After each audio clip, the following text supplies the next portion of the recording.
তুমি ভাবছো ঈশ্বর দেরি করছেন, আসলে তুমি এখনো প্রস্তুত নও। শ্রীকৃষ্ণ গীতায় বলেছেন, ধৈর্য মানে অপেক্ষা নয়, ধৈর্য মানে প্রস্তুত হওয়া।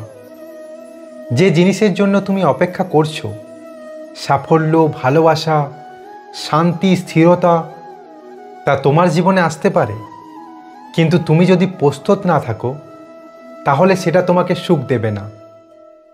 ধৈর্য হলো সেই সময় যখন ঈশ্বর তোমাকে গড়ে তুলছেন, তোমাকে শক্ত করছেন এবং তোমাকে সঠিক করে নিচ্ছেন। আগে তুমি বদলাবে, তারপর তোমার ভাগ্য বদলাবে। এটাই গীতার সত্য। ধৈর্য শুধু অপেক্ষার নাম নয়, ধৈর্য হলো নিজের উপর কাজ করার নাম। শ্রীকৃষ্ণ বলেন, যে ধৈর্য ধরে তার জীবনে সবচেয়ে সুন্দর জিনিস আসে। ধৈর্য হারিও না, তোমার সময় আসবেই। বলো জয় শ্রীকৃষ্ণ।